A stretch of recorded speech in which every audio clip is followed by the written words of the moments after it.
All right, the Cowboys improve on the season with the record of 2-3 over the now 0-5 New York Giants by a score of 37-34. But the big story, the one that everybody wants to talk about, the one that everybody wants to hear about, is the Dak Prescott injury. Now, to me, I don't believe the official word has been put out yet, but it's a broken right ankle, right? It's got to be at this point, and it's got to be season over for Dak Prescott. You could see it in his eyes.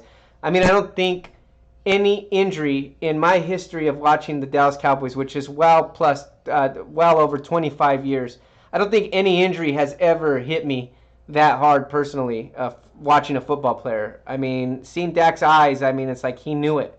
He knew it. It was bad. It was all bad. And I think it was just really, I think it was really touching for someone like me just because I know how much all of us have been through in this last year. And Dak has been through so much throughout this year, off and on the field. I mean, he lost a brother in the offseason, on top of losing his mother back in his college days.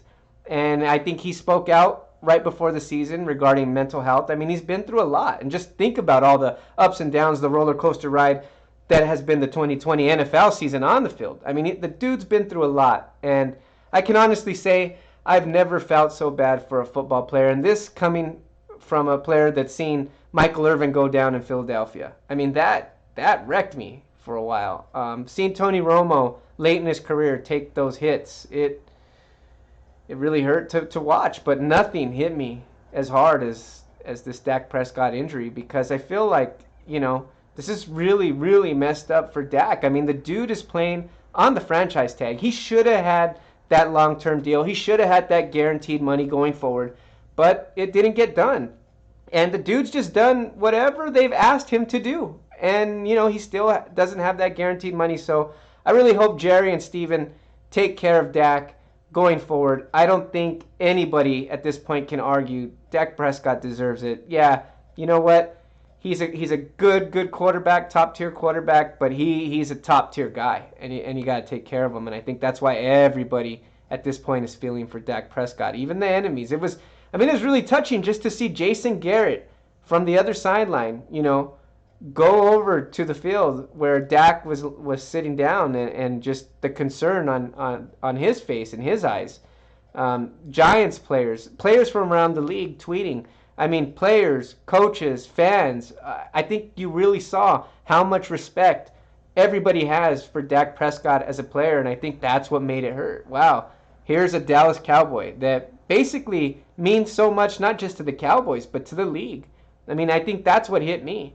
But I hope they take care of him. Dak finishes the game 14 of 21, 166 yards and a pick. But he did have that receiving touchdown, receiving from Cedric Wilson throwing the touchdown there. So that was nice. And Andy Dalton as the backup quarterback did what he had to do. He came in and sealed the game with that 38-yard bomb to Michael Gallup. That was really nice to set up the winning field goal for Greg Zuerlein and go up 37-34, the final score.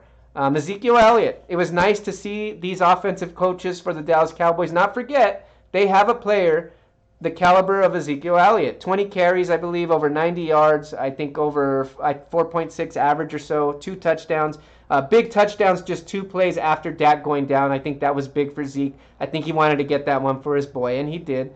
Big ups to Zeke for that. Jalen Smith, I've been tearing the dude up for the last 4 weeks and beyond that, going into last season. But I got to admit, he had a great game. I think he had 3 tackles for losses. I think 2 sacks, if not a sack and a half or so.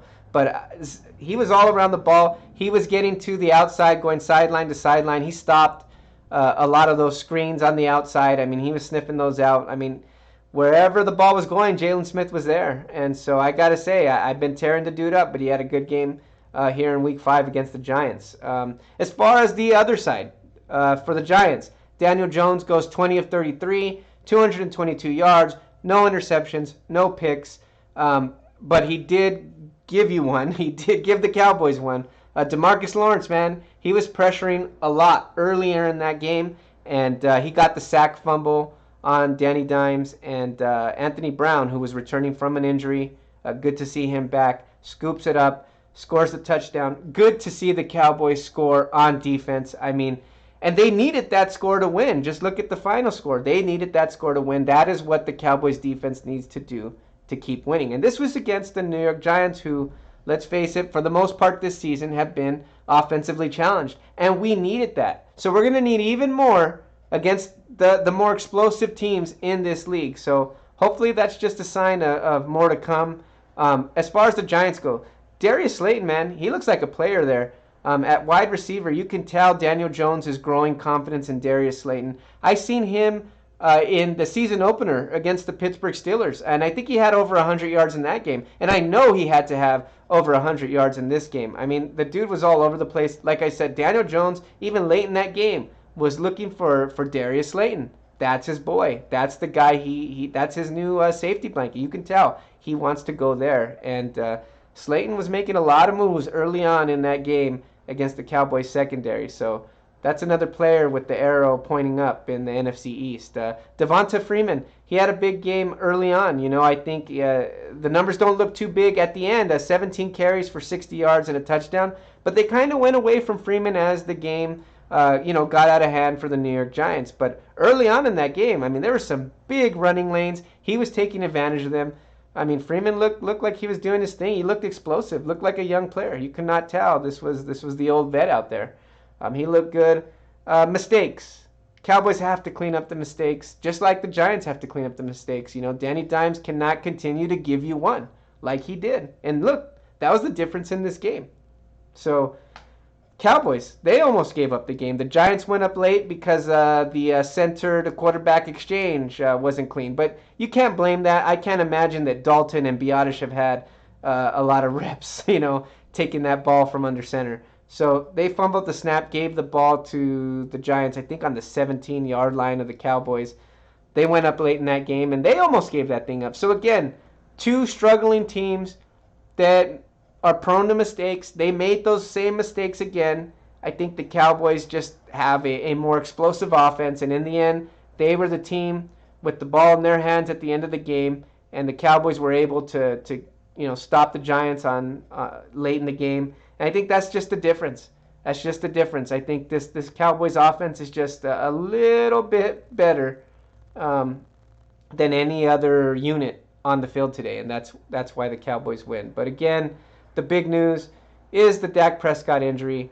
I think it's season over, but again, best wishes to Dak Prescott. Get well soon, man. Nobody deserves to bounce back from this in a bigger way than Dak Prescott. And as a Cowboys fan, as an NFL fan, and just as a man-to-man, dude, get well soon, Dak. I mean, it was hard to see him taken off the field like that.